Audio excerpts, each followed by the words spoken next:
Oh, here we go, everybody. For your viewing pleasure. Oh no, wait, don't leave the break on there it is. All right, here we go.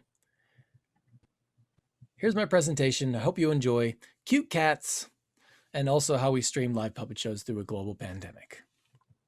So, very briefly, because we only have 15 minutes, we're going to talk about what we lost, like what it used to be like in the old days, right? It seems like so long ago. It was actually officially 1 year ago. So this is our 1 year stream anniversary. We're going to talk about our plan of action, what we did in those, excuse me, it feels like a totally different time back when, oh man, we had no idea what we were going to do for income, right? But we had to make a plan, and I will tell you what our plan was. We'll talk about our immediate results because 2020 is over, like the tax season's over. So we can look at exactly what we did and then talk a little bit about what our company's plans are for the next time. Okay, woo, look at this cat. It's pretty cute. Look at that fierce look. It's full of sass. I love cats. My name is Chad. I'm a puppeteer. Been a puppeteer for 11 years in New York City. Here's some highlights. Our company, Wonderspark, performs all over the place, including in theaters and tiny one-bedroom apartments and projects and the fanciest, hugest places in New York City you can imagine. We're very flexible, but we're also filmmakers. I've shot and edited multiple feature-length documentaries, even some on puppetry, actually for the PofA, and so on. So I had a lot of film knowledge going into changing into what we do in streaming. Excuse me. So, oh, and I've peppered my presentation with a lot of these awesome things about cats. Because why not? Let's talk about what we lost. Back in the day, 1 year ago, we were riding high, right? On February 13th, at Friday the 13th is when we did our last in-person show. But man, look at these pictures of all these people in the same room, breathing the same air. This is like, I can't imagine looking back that this stuff like was happening. It was just completely normal. And now I feel completely differently about it. This is a shot of us performing over in Taiwan, or excuse me, in Thailand in 2019 in the fall. So our company, this is a little graph about how we were doing. We were doing more shows every single year. We had 3 full-time, or I should say like part-time employees, performing partners who were performing our shows. Our market is New York City, so there's just thousands and thousands of places you can do puppet shows, you know, schools, museums, birthday parties, really high-end corporate events and stuff like that. And we were going to hit 500 performances a year in 2020. I could feel it. Then suddenly we lost 77 gigs in an instant. Tens and tens of thousands of dollars suddenly lost, and we were wondering what we were going to do for money. Also, it didn't feel like a big number now, but in that first month, in March to April, 20,000 of our neighbors died. With a neighbor of ours who took her kid to the school right across the street died right before Mother's Day. And just like, now this kid doesn't have a mother. And I feel like so much of 2020 was processing our trauma, you know, and I definitely threw myself into the work of becoming a streamer to kind of mentally process, or maybe like ignore as a as a bit of therapy, everything until my brain was ready to deal with the craziness. It felt so dire back in the days because here's this mysterious illness, and if you go outside your door it could get you, and we're all using alcohol wipes on every single thing, but thankfully no cats infected with the coronavirus. Oh, Bill Shakespeare, lead us out of this pandemic, please. Okay, so we came up with a plan of action. Like I said, I'm a filmmaker from way back. I have a BFA in multimedia.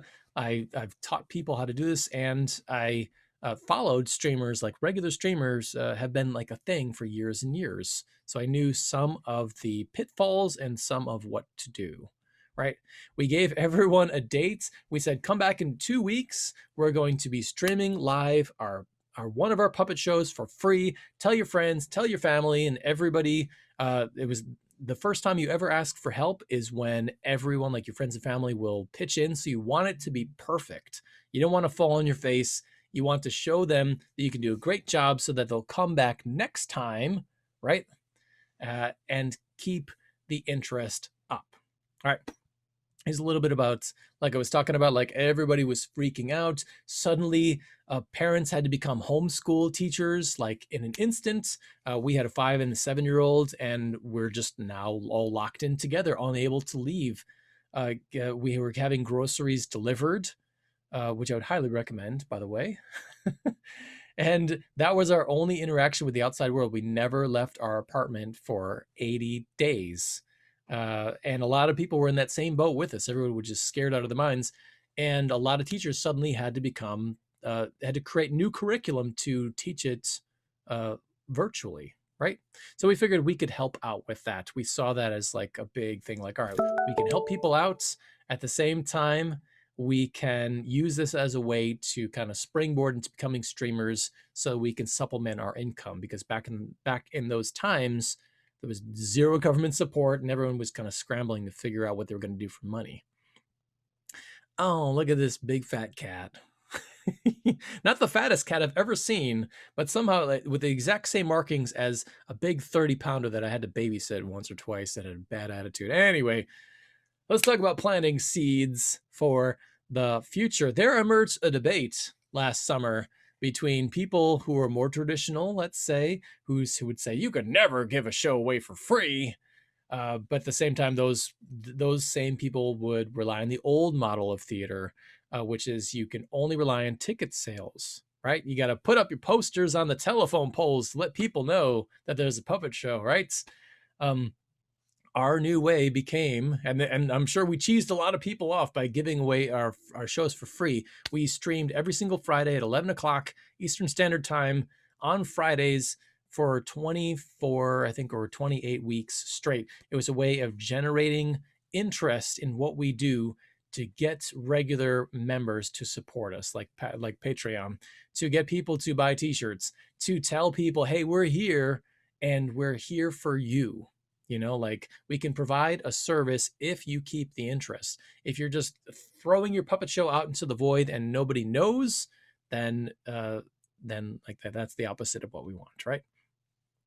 I don't think we have any time for this meme, but I would tell you that I used our platform as a soapbox to tell other puppeteers what I'm telling you right now, and I believe that it was the right choice, which is sometimes give away your stuff free in a way to get people to come and pay attention to you, all right? But when they come and pay attention to you, you have to have everything ready. You have to have your webpage set up for donations. You need to have your Patreon page ready to be like, if you become a member and support us every single month, this is what you're going to get. And we scrambled so hard those first 2 weeks to set everything up. We had so many logistical problems. We learned everything that I think some of the questions are being, everything that you might think, oh man, how do I become a streamer? We had to do that in 2 weeks. We had so many problems, but we got through it because deadlines are really important. Every streamer will tell you that you will burn out. Streaming is not a career. It's just a sometimes thing.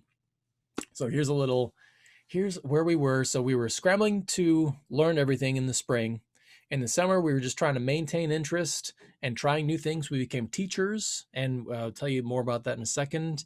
And then finally, from September on, because interest in our free shows dropped like a rock down an empty well when school reopened, and we were like, all right, let's go with it. Let's go more into teaching and doing teaching residencies. All right. So we survived. Hi, we're all here, minus a couple of our, friends and mentors. Now, how are we doing right now, right? So we only lost 45% of the shows we normally do, which I think is huge. We clawed it, like every single one of those bookings we fought for. I think we did like 185 shows in that year, which is like, we were looking at zero. We were staring zero in the face. We were able to maintain. We lost our performing partners, but some of them moved away. Some of them became teachers or did other things with their lives. And we learned how to do more workshops. Okay, here's a brief graph. Look at this. Look at this beautiful graph.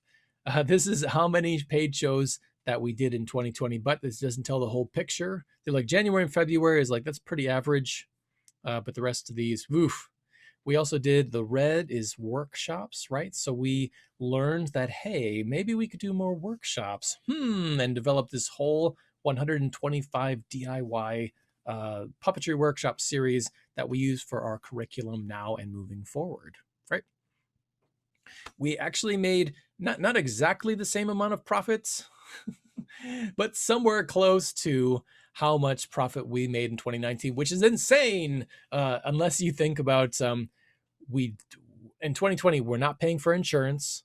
We don't have any employees to pay, right? We're not traveling anywhere. There's no major purchases. We're just using everything we have around us. So we cut a lot of our expenses. At the same time, we were charging a lot less. So somehow we kind of met there in the middle, which you bet your boots we were going to be thinking about for when we go back. In the end, it's going to be okay. It's going to be all right. You survived. You made it. You're here. And just like Ursula over here, we can take care of our flowers and our cats and enjoy food. And that's life. I think we have like 2 minutes left. So I'll briefly go over, look, cats with wings. It's a thing. Google cats with wings. This is not photoshopped in any way. Cats with wings. And that's how I feel like right now. I feel like I was a cat before, and now I'm a cat that can fly because I learned how to stream, and now I always have that tool in my back pocket, right? Before we could only do in-person shows. We could only do like our 3 favorite workshops, and we could only perform in our region. During the pandemic, I performed for schools in different countries, in Madrid, California, Florida, and I never had to fly there. We learned all these new skills, and we are stronger for it, right? We learned once again that flexibility is king, and always learn. Never stop learning. Even if it's really hard, just take one baby step, try one new thing each and every single day. Even if it seems insurmountable and so hard and so tough, just learn one new thing, try out one new thing, go take a nap, go have a drink, come back, try again. During the craziness, like the mental craziness of the pandemic, during the beginning, I would just I would learn 1 hour and then I'd be like, all right, I'm done. But never give up. When we go back, I'm so excited to be rebuilding the theater scene in New York City with the venues that are still with us. Not every one of our allies still has their jobs. Not every venue that we used to rely on for, gigs every couple of weeks is still there. So we're kind of doing a survey of who's still with us. And when we come back on June 1st, which is when we plan on doing in-person shows again, we're going to be surveying the land and seeing who's around, who is fired, and if they were fired, does that position still exist? Can we talk to somebody new? and all of our venue friends, like all the people who supported us in the past, you bet throughout this thing and continuing on, we will be trying to do our best to support them, right? We're all in this together. That's it. I hope you enjoyed the presentation, you guys. You're like me. We're going to be heading back to the main thing in just a second. Thank you. Thanks for coming. Thank you.